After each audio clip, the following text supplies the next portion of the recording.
Oi, tudo bem? Eu sou o Rodrigo Alves e tô chegando com mais uma republicação da série Memórias, que foi ao ar em 2019 com bastidores e análises de coberturas históricas. Esse é o quarto episódio da série e nesse momento em que eu tô gravando essa abertura, o original lá de 2019 é o episódio mais escutado nesses 3 anos de vida de jornalista. Agora ele tá aqui de volta no feed com um novo tratamento de áudio e todas as locuções regravadas com uma qualidade melhor. Lembrando que a série Memórias volta para os episódios inéditos no dia 5 de janeiro de 2022 e até lá eu vou republicar os 8 da primeira leva. Espero que você goste dessa experiência nova de ouvir com um áudio bem cuidado e o tema de hoje é sempre muito atual. O episódio é sobre o caso Eloá, um sequestro seguido de feminicídio em que o jornalismo fez absolutamente tudo de errado. Vamos nessa? O Vida de Jornalista tem o selo da Rádio Guarda-Chuva. Jornalismo para quem gosta de ouvir.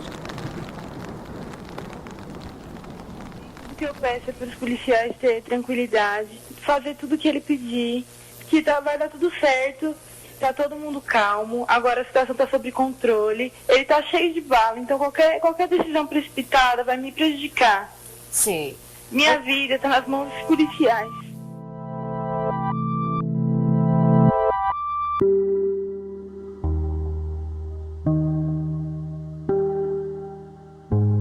Memórias, uma série do podcast Vida de Jornalista.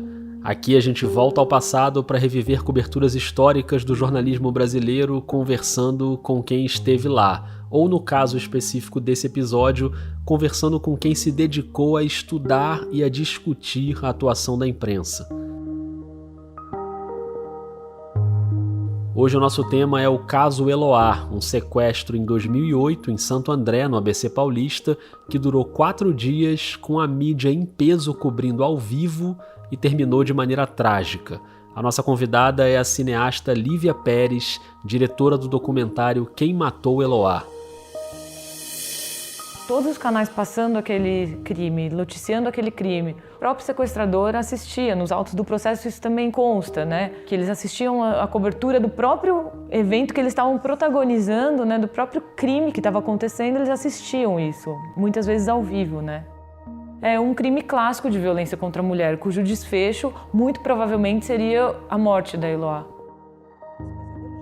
18 horas? Já dura 55 horas. 4 dias de sequestro. Exclusivo. Nós estamos ao vivo. Votar em nome da sua família, porque sua mãe está desesperada, quer saber se está tudo bem, é só isso. Exclusivo. Não tem esse direito. O jovem tem 22 anos. É uma entrevista reveladora. Mas você vai descer e a gente vai deixar isso aqui claro para o Brasil inteiro. Doa quem doer. E a qualquer momento. Nos próximos minutos. A mãe está na expectativa de que ele saia. O Brasil inteiro está rezando por vocês dois. O brasileiro não tirou os olhos da televisão na expectativa para o desfecho do caso. Lindenberg, se você estiver assistindo a gente, por favor, faça esse gesto, faça a prova das meninas, simplesmente acena qualquer sinal para mostrar que está tudo bem. São imagens exclusivas, ângulo que ninguém tem. Você não viu essas imagens em nenhum outro canal.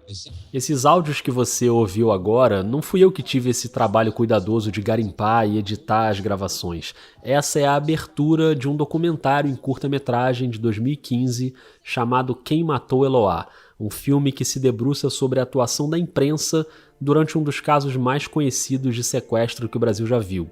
E viu em todos os detalhes, porque a mídia mostrou tudo ao vivo ao longo de 4 dias, quando 2 adolescentes de 15 anos, a Eloá Cristina Pimentel e a Nayara Rodrigues da Silva, foram mantidas sob cárcere privado dentro de um apartamento no bloco 24 de um conjunto habitacional na Rua dos Dominicanos, na periferia de Santo André, na região do Grande ABC. O sequestrador era o ex-namorado da Eloá, o Lindenberg Alves, que tinha 22 anos. Ele estava armado e invadiu o apartamento no dia 13 de outubro de 2008, uma segunda-feira, por volta de 1h30 da tarde. Estavam lá dentro a Eloá, a Nayara e mais 2 amigos. Esses 2 adolescentes foram liberados ainda no primeiro dia. A Nayara chegou a sair e depois voltou para o cativeiro, uma história inacreditável que a gente vai lembrar daqui a pouco. E a Eloá ficou no apartamento o tempo todo, foram mais de 100 horas de sequestro, mais de 4 dias inteiros, até a noite de sexta-feira, dia 17, quando a polícia explodiu a porta do apartamento, alegando que tinha ouvido um disparo lá dentro, e o Lindenberg matou a Eloá com 2 tiros, um na virilha e um na cabeça.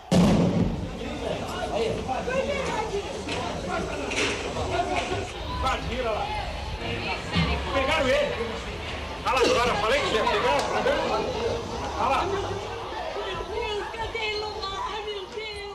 Esse caso teve muita repercussão na época, e assim que eu anunciei que eu ia fazer a série Memórias, recordando coberturas passadas, muita gente pediu o caso Eloá. É uma história muito marcante. Eu já estava decidido a fazer o episódio, mas eu sabia que esse seria um episódio diferente. Nos outros episódios, a ideia era mostrar bastidores do jornalismo. No caso Eloá, eu achei que seria mais importante fazer uma reflexão sobre a cobertura. E eu queria trazer para conversar com a gente alguém que pudesse fazer uma análise sobre o comportamento da mídia naquele momento. Aí logo no começo da pesquisa eu encontrei esse documentário que eu citei, o Quem Matou Eloá. Eu recomendo muito o documentário, que foi premiado no Brasil, no exterior, está disponível no YouTube para quem quiser ver. E ao longo do episódio a gente vai ouvir aqui alguns trechos. Mas lá na pesquisa, quando eu terminei de ver, eu já não tinha dúvida. A melhor pessoa para conversar com a gente sobre esse caso era a diretora do documentário, a Lívia Pérez. Ela é formada em comunicação social com habilitação em mediologia, que é justamente o estudo da mídia e os reflexos dela na sociedade, então tem tudo a ver com o nosso tema de hoje. E ela atua como cineasta e pesquisadora, então não é, por exemplo, uma visão de quem estava lá cobrindo e podia ficar tentando se justificar, ou numa situação delicada de vínculo com a empresa A ou B, nada disso. É uma visão, acima de tudo, humanista, uma visão cuidadosa com a vítima e, claro, uma visão crítica. Eu entrei em contato com a Lívia, nós trocamos alguns e-mails, combinamos a nossa conversa em São Paulo e eu fui para lá.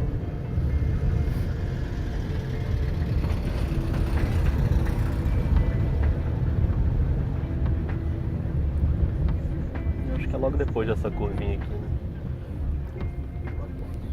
Tá ótimo. Obrigado, amigo. Boa tarde. Valeu. Ela me recebeu na casa dela, que também é o escritório. Boa tarde. Tá, qual o seu nome? Rodrigo. Tá, só aguardar aqui que eu já aviso lá. Obrigado. Aliás, essa era a primeira de 2 gravações do Vida nesse dia. Se você ouviu o episódio anterior sobre a Copa de 70, você lembra que no meio da gravação com o Silvio Lancelotti eu tive uma reação alérgica, porque eu fui fazer carinho no gato, depois mexi no olho e deu problema, né? Eu tive que adiar a entrevista que eu faria na sequência com a Patrícia Campos Melo. Pois é, o papo com a Patrícia passou para essa sexta-feira, depois da Lívia. Pode ir lá? Por onde é?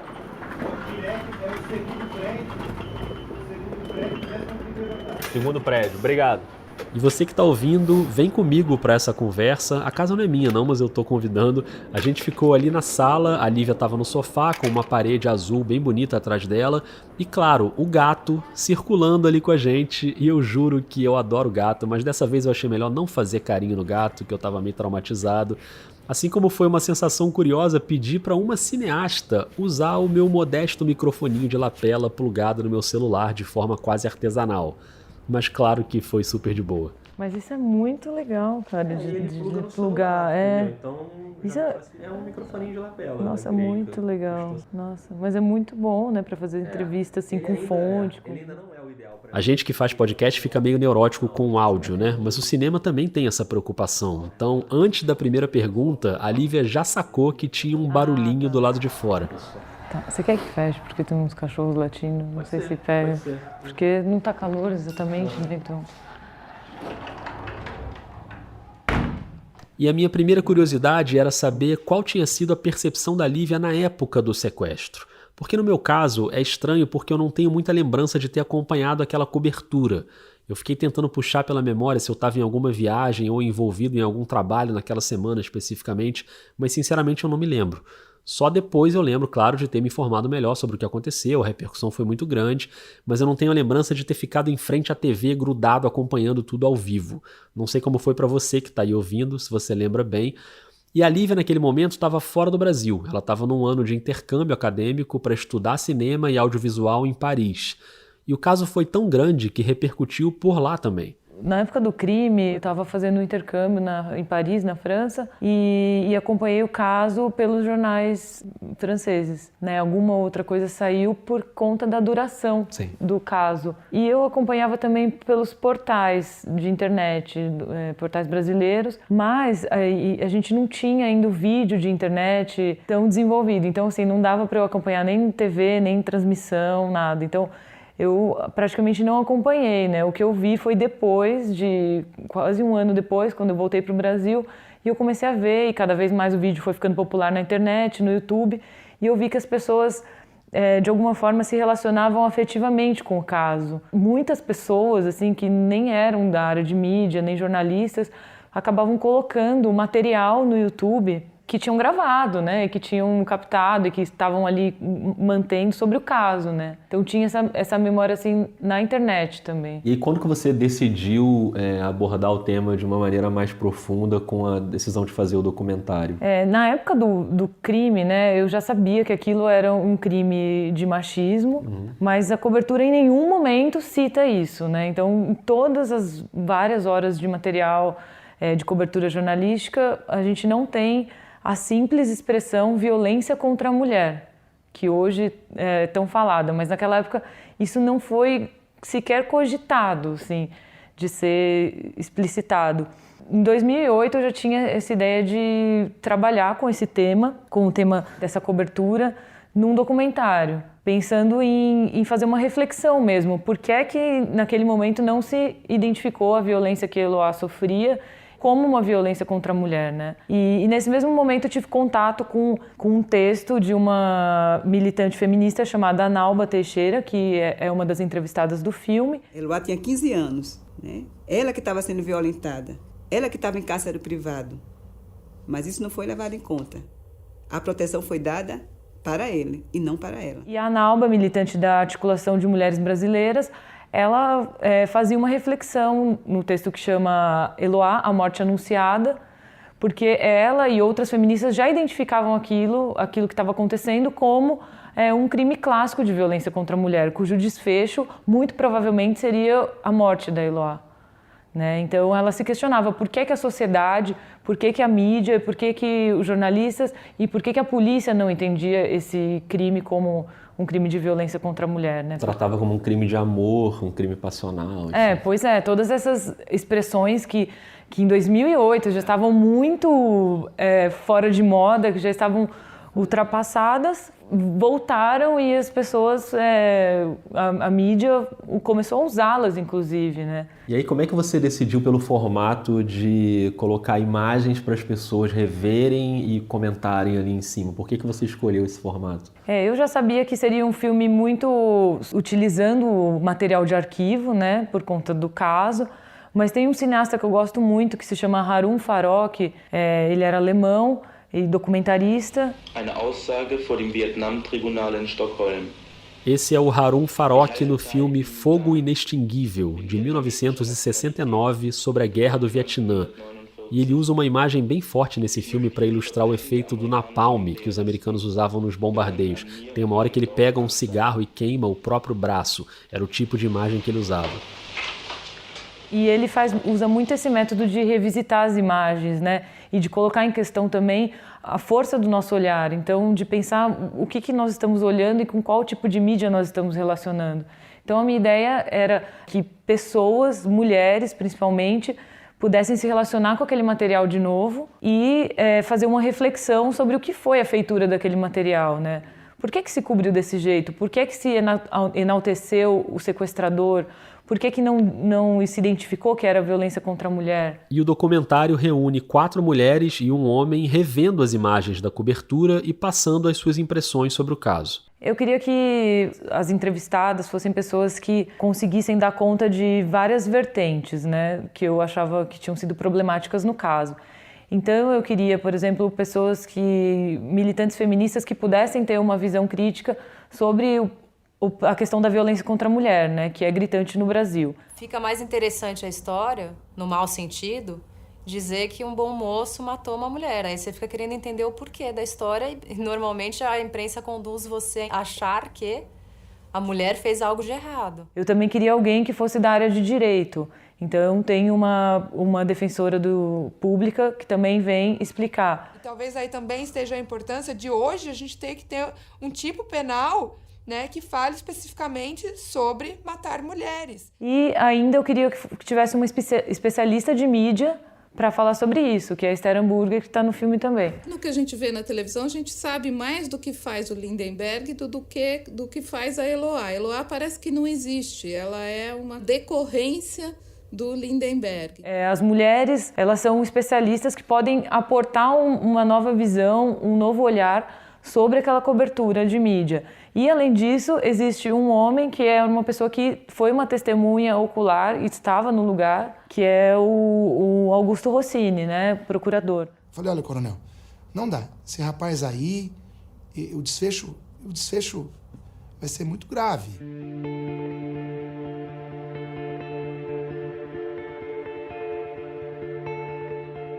O desfecho realmente foi grave, com a morte da Eloá e a Nayara ferida com um tiro na boca.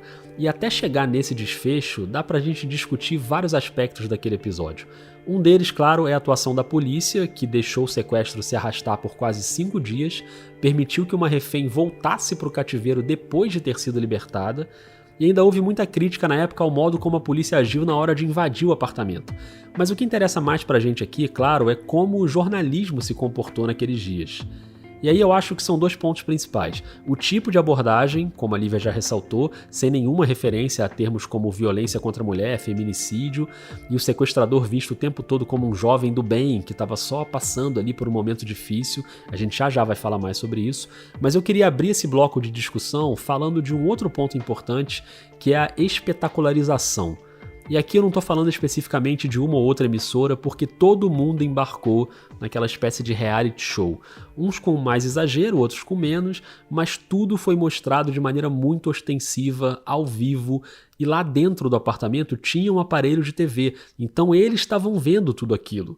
A gente tinha várias emissoras de TV entrevistando o sequestrador ao vivo em rede nacional. Apresentadores tentando mediar o caso, num papel que claramente não é o papel do jornalismo, e tudo com a permissão da polícia. Nossa produção já teve um contato com o Lindenberg, também com a Nayara e com a Eloá, ok? E nesse contato, o Lindenberg declarou que vai se entregar a qualquer momento. Isso está para acontecer. Você disse que não quer mais saber dela, então vamos botar um ponto final direito nisso. Todo mundo sai são e salva dessa história. Tudo dá certo. Ninguém quer te fazer mal nenhum aqui fora. Tá todo mundo entendendo que você não é um marginal, que você não é um bandido, que você não é um assassino, que você sempre foi um cara bom. É o que a sua irmã está dizendo. Todos os amigos estão dizendo. O pessoal que te conhece também está falando que você sempre foi calmo, sempre foi trabalhador, sempre foi um cara legal, que o que você está fazendo hoje deve ser um surto que você está passando, uma crise emocional muito séria. Mas você, de qualquer maneira, mesmo em crise, você está se segurando, você está fazendo as coisas com um certo critério, você está liberando as pessoas, você não está fazendo mal para ninguém. Então, já dá um final para essa história que seja todo mundo são e salvo, inclusive você, inclusive você. Agora, querido, por que você tomou essa atitude? Foi desespero, ciúmes, o que foi? Desespero. Se tiver desesperado, eu dar um tiro na minha cara e já é. Tô sem sentimento nenhum, tô frio pra cá. Não, mas fica tranquilo. Procura, eu sei que é difícil, mas procura se acalmar.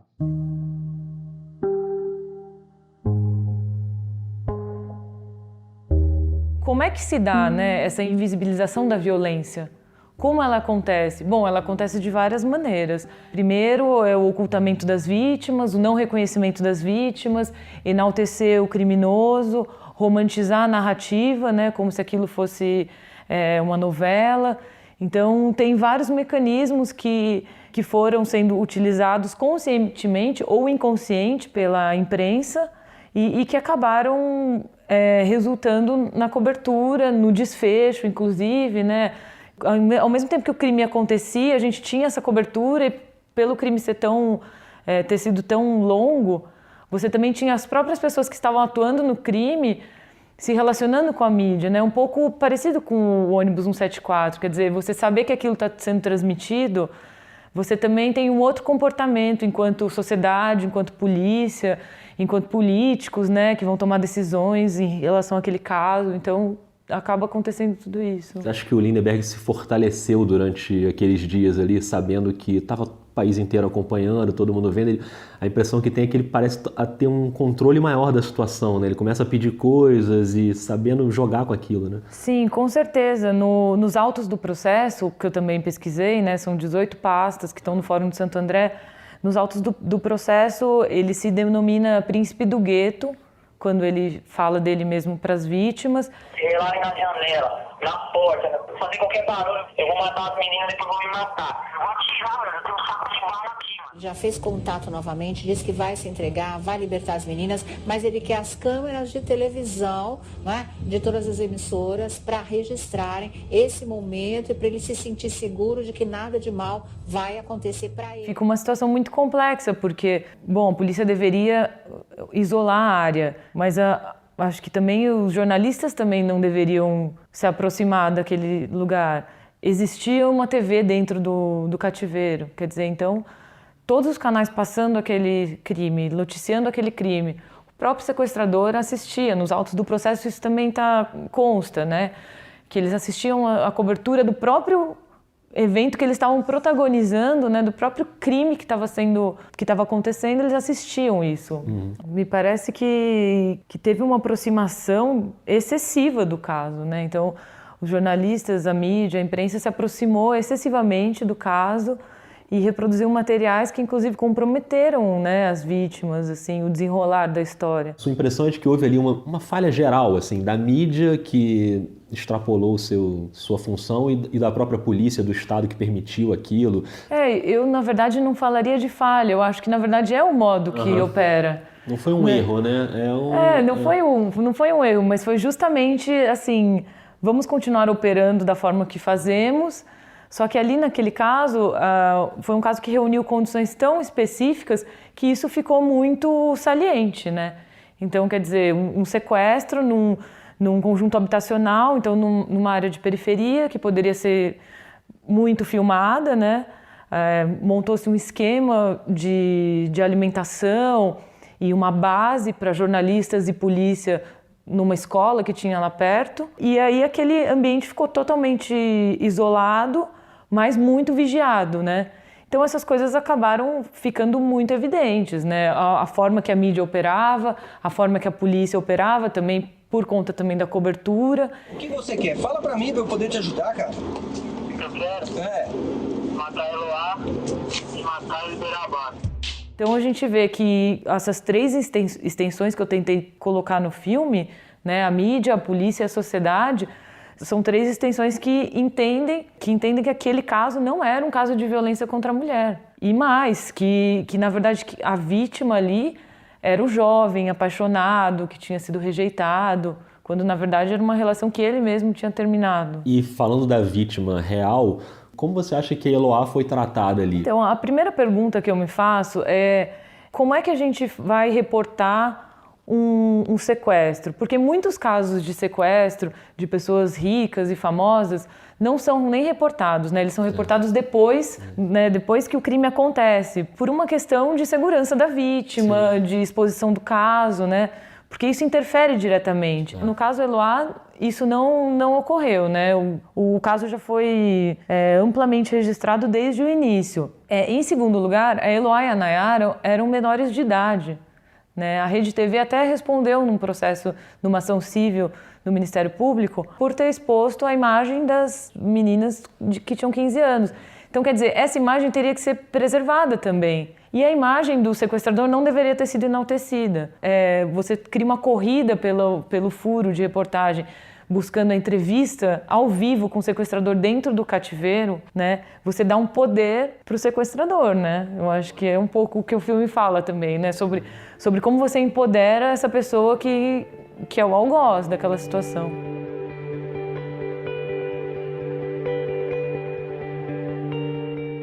Esse empoderamento do algoz que a Lívia cita passa por um discurso que, em vez de tratar a Eloá como vítima, transfere essa condição de vítima pro Lindenberg. E aí é uma coleção de elogios para ele o tempo inteiro. Um tratamento, inclusive, bem diferente do que a gente costuma ver quando é, por exemplo, um assalto ou um crime praticado por um jovem negro, morador de favela ou morador de rua. O Lindenberg era tratado por muita gente como um rapaz que estava sofrendo por amor, basicamente isso. Era considerado pelos amigos e pela família um rapaz tranquilo, calmo, trabalhador. Menino trabalhador, acabou se desesperando, problema de relacionamento, já conversou com a menina, já passou 100 horas com ela, agora pode se entregar e vai ter todas as garantias de segurança. E no meio de tudo isso, os programas da tarde, querendo preencher todo o seu tempo ali com aquele assunto, isso acabou criando declarações como a de um advogado, que era comentarista no programa da Sônia Abrão.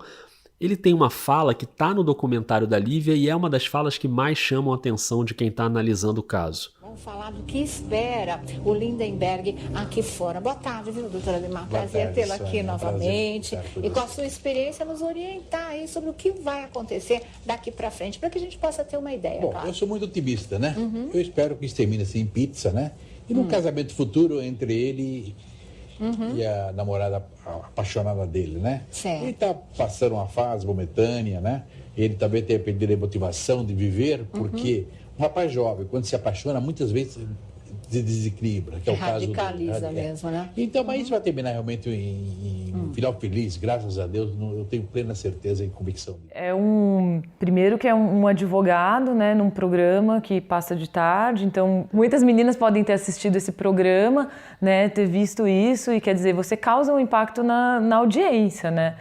E aí quando você diz isso, né, eu espero que isso termine em pizza, você desqualifica totalmente a vítima, você não a reconhece e você então pratica a violência mais uma, 2 vezes, além da própria violência que a Eloá estava sofrendo, né, Eloá e a Nayara. Oi, Nayara. Tudo bom? Tá melhor já? Tô. Você tá calmo aí? Tudo calmo. Você vai fazer mesmo tudo isso que você tá falando? Você confia em mim? Confio. Essa é a Nayara, uma das vítimas do sequestro, que passou por uma situação surreal. Ela foi liberada pelo Lindenberg, foi para casa e a polícia pediu para ela voltar até o conjunto habitacional para ajudar nas negociações.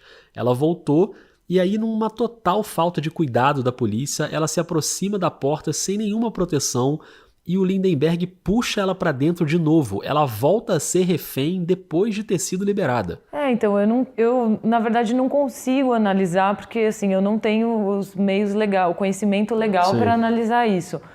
Mas eu acho bastante estranho, né, que uma menor de idade, uma menina de 15 anos, tenha sido permitido que ela fizesse isso, né, que ela negociasse de forma tão próxima. E sem nenhum aparato de proteção, né? Tanto que o caso dela também poderia ter terminado de forma trágica, né? Enfim. Isso que os especialistas em segurança, ou em conflito, ou mediação, né, falam, né?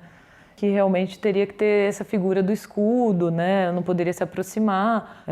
Mas o fato é que a Nayara, ela foi trazida da casa dela, né? Ela estava dormindo na casa da avó dela e aí a polícia foi até lá, trouxe ela para a cena do crime para que ela auxiliasse na negociação. Até aí eu acho que existe esse procedimento mesmo. Mas aí os especialistas de segurança falam, e aí eu não consigo afirmar, mas eles dizem que realmente teria que ter alguns outros cuidados que ali, no caso, não foram seguidos. Por sorte, a Nayara sobreviveu ao sequestro, e eu digo sorte porque ela levou um tiro quando a polícia invadiu o apartamento. Esse desfecho desastroso aconteceu depois de mais de 100 horas de cárcere, pouco depois das 6 da noite da sexta-feira, dia 17 de outubro de 2008. A polícia alega que houve um disparo dentro do apartamento, e aí os homens da tropa de choque e do GAT, que é o Grupo de Ações Táticas Especiais, eles explodiram a porta. Alguns entraram pela janela, escalando por fora do prédio, mas com algum atraso também, e o fato é que a Nayara leva um tiro na boca e a Eloá é baleada na cabeça e na virilha. Ela teria a morte cerebral anunciada na noite seguinte, no sábado. O Lindenberg foi imobilizado por vários policiais, já do lado de fora do apartamento, no corredor, numa área aberta, onde as câmeras também conseguiam mostrar tudo. Esse é o momento em que a polícia explode a porta e invade o apartamento. É o áudio de uma reportagem do Fantástico. Eu queria pedir para você escutar essa cena com atenção e tentar imaginar o clima tenso que se instalou nesse desfecho. Depois de explodir a porta, os policiais ainda levam 15 segundos para conseguir, de fato, entrar no apartamento. 40 segundos depois da explosão, ferida com um tiro no rosto, sai a primeira refém. Nayara e um policial caminham agachados, temendo uma troca de tiros. O sequestrador Lindenberg Fernandes vai sair do apartamento, dominado por um policial. Ele parece resistir. São necessários mais 2 homens para imobilizá-lo. Há um homem com uma câmera na mão, provavelmente um policial disfarçado. Ele filma o momento em que Lindenberg é dominado no chão. Os vizinhos gritam. Por enquanto, nenhuma imagem de Eloá. Um médico tenta chegar ao apartamento. Naquele exato momento, um policial aparece com Eloá nos braços. Ela está ferida, com um tiro na virilha e outro na cabeça. Mais gritaria. O sequestrador continua no chão e é pisado. Um policial se desespera. Pouco depois, os agentes levam Lindenberg para fora do prédio. A nossa opção era realmente esgotar todos os meios na negociação, tentar cansá-lo. Por se tratar de um jovem, uma decepção amorosa. Esse é o comandante Eduardo Félix, do Batalhão de Choque da Polícia Militar. Tecnicamente, a ação policial foi muito criticada por especialistas na época.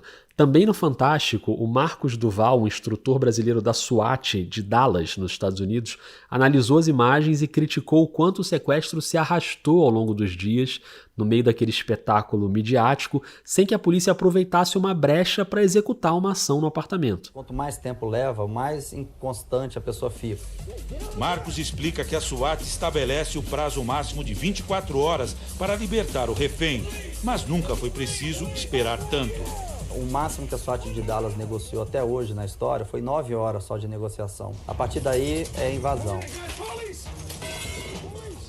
E se a polícia demorou e falhou nessa operação, a mídia teve mais de 4 dias para refletir ao longo daquela cobertura, e mesmo assim, quando tudo acabou num desfecho trágico com a morte da menina de 15 anos, nem assim entrou na pauta o assunto da violência contra a mulher e o feminicídio. Esse tema não entrou e ainda as manchetes, né, cabeça de matéria, todos esses elementos, eles ainda reiteram a violência que ela tinha sofrido, mas sem criticá-la, né? Eles cometem a violência uma nova vez, assim, primeiro apagando a imagem delas, ou então transformando a Eloá em santa, né? Agora é a doação é surreal, a doação de órgãos que vai ser acompanhada. Através de exames clínicos, através de exames laboratoriais e de exames gráficos, às 23 horas e 30 minutos, foi confirmado a morte cerebral da paciente Eloá. Ela é menor, precisa da autorização do pai e da mãe. Então, nós vamos aguardar com tranquilidade a decisão da família.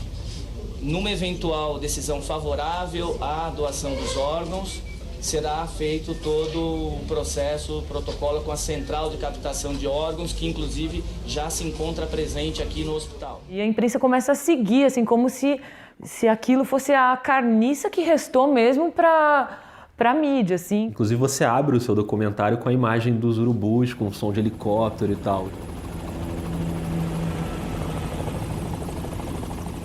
Isso foi uma reflexão, assim, entre eu e o produtor do filme, que é o Giovanni Francischelli, que a gente tinha essa visão muito do caso, né? Então, como é que a mídia foi se aproximando, né? Como é que foi esse olhar, assim? E é um olhar de um ponto de vista totalmente privilegiado, né? Do alto, vendo tudo. Do alto, ainda acho que tem essa metáfora também de ser de classe, né, que a gente tem muito forte no caso, e observando tudo, mas esperando a oportunidade para pegar aquilo que sobrar, assim.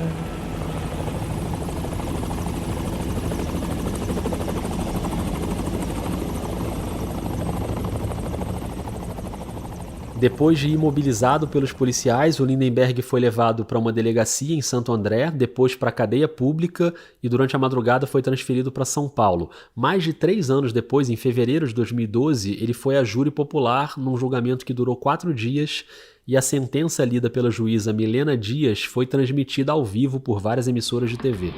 Submetido a julgamento nessa data, O Polém do Conselho de Sentença reconheceu que o réu Lindenberg Alves Fernandes praticou o crime de homicídio qualificado pelo motivo torpe e recurso que dificultou a defesa da vítima Eloá Cristina Pimentel da Silva.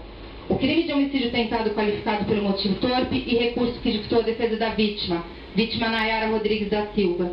O crime de homicídio qualificado tentado, vítima Atos Antônio Valeriano. 5 crimes de cárcere privado e 4 crimes de disparo de arma de fogo. O Lindenberg foi condenado a 98 anos e 10 meses de prisão, mas em 2013 essa pena foi reduzida para 39 anos e 3 meses em regime fechado. Ele cumpria a pena na penitenciária de Tremembé, no Vale do Paraíba, em São Paulo, mas em junho de 2021 a Justiça concedeu a ele o regime semiaberto.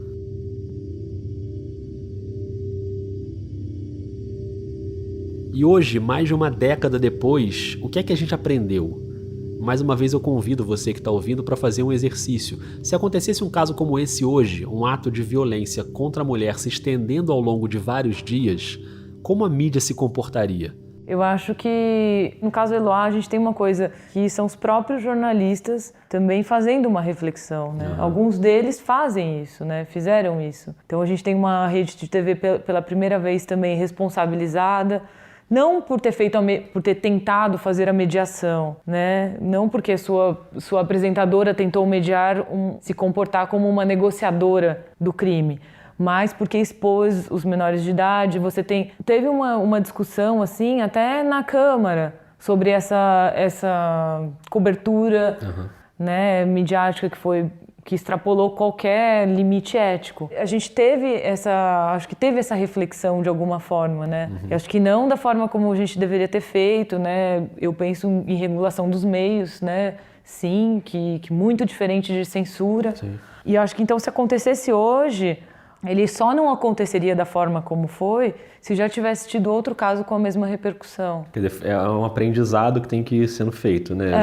Se fosse uma coisa inédita, talvez a gente tivesse agido da mesma forma, assim. E é um aprendizado que eu acho que é tão profundo que ele vai até o léxico, sabe? Assim, de como é que a gente vai escrever a manchete. Então a gente vai escrever: adolescente é estuprada por 30 homens, a adolescente ainda está no ativo, né? Ainda sujeito ali, ela é o sujeito. Ou a gente vai finalmente colocar a responsabilidade nos 33 homens que estupraram a adolescente, né? Então, assim, pensar em tudo isso. E aí tem manuais agora de jornalismo, né? De como que se reportam crimes de violência contra a mulher, de feminicídio, de crimes LGBT-fóbicos. Então, acho que a gente tem esse caminho, tem essa discussão, né? Ciúmes dela acessar as redes sociais. Foi assassinada pelo marido que estava inconformado com a separação. Um marido inconformado com o fim do casamento persegue e agride a ex-mulher durante 1 ano. Foi preso o homem que matou a ex-mulher com 9 tiros a queima-roupa. Foi encontrada caída na sala de casa com o computador ligado. O rapaz confessou ter matado e decapitado a namorada grávida na zona sul de São Paulo. Tocar fogo, atear fogo no corpo da vítima, ele já tinha prometido a ela fazê-lo caso ela o deixasse. Ela já havia feito 8 boletins de ocorrência. Ao mesmo tempo, a gente vê, por exemplo, a mesma jornalista que entrevista a Nayara no Fantástico, ela também entrevista a adolescente que foi vítima do estupro coletivo no Rio. E assim, com perguntas também descabidas, do tipo: você fazia isso? Você costumava fazer isso?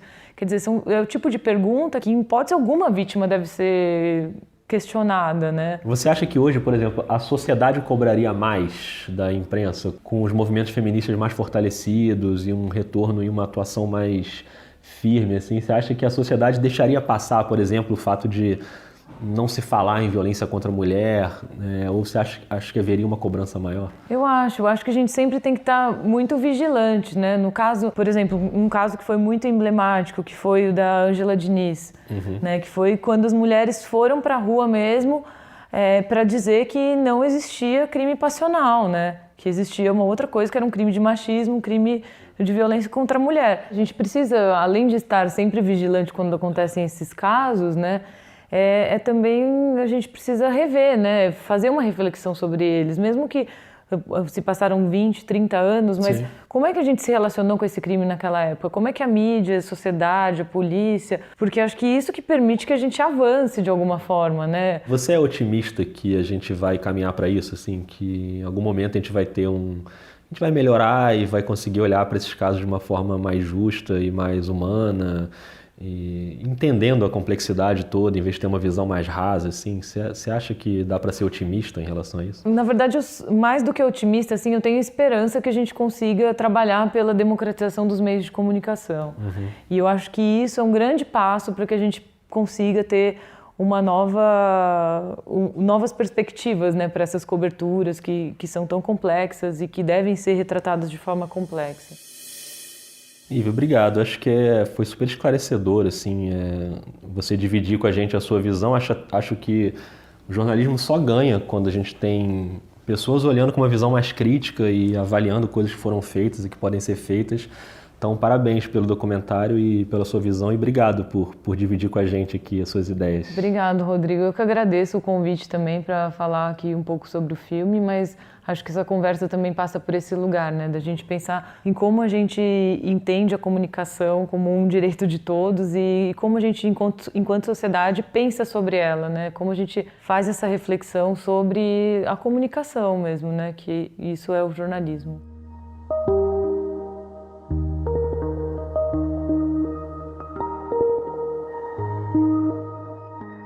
E assim a gente chega ao fim do 4º episódio da série Memórias, agradecendo muito a você que ouviu até aqui, agradecendo a Lívia, claro, agradecendo ao Tigre, que é o gato da Lívia, que realmente se parece com um tigre, mas se comportou muito bem. Eu optei por não fazer carinho dessa vez, então não tive outra reação alérgica e consegui fazer a outra entrevista daquele dia, o que nos leva ao próximo episódio da série Memórias, uma cobertura histórica e, acima de tudo, corajosa. A gente acabou de chegar aqui, esse é o primeiro checkpoint para entrar na cidade de Kenema. Kenema e Kailahun são o epicentro da epidemia de ebola aqui em Serra Leoa. Patrícia Campos Melo, uma das maiores repórteres do país, retorna ao Vida de Jornalista para contar os bastidores da cobertura da epidemia de ebola em Serra Leoa em 2014.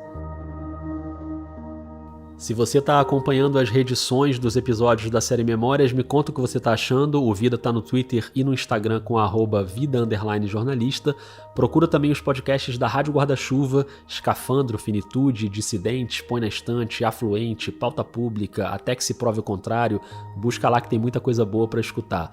Eu sou o Rodrigo Alves e faço sozinho todas as etapas da produção. A pauta, a pesquisa, a entrevista, o roteiro, a locução, a edição, a sonorização, as artes, a divulgação. E eu te lembro ainda que o único financiamento do Vida é dos próprios ouvintes. Então, se você quiser e puder apoiar, esse apoio é muito importante para a sequência do projeto. É só buscar o nome do podcast no Catarse, no PicPay ou na Aurelo. Lá você encontra os planos mensais. A série Memórias volta com episódios inéditos no dia 5 de janeiro de 2022, mas até lá tem mais 4 reedições, uma por semana, sempre com novo tratamento de áudio e locuções regravadas. Obrigado, um beijo, um abraço e até semana que vem.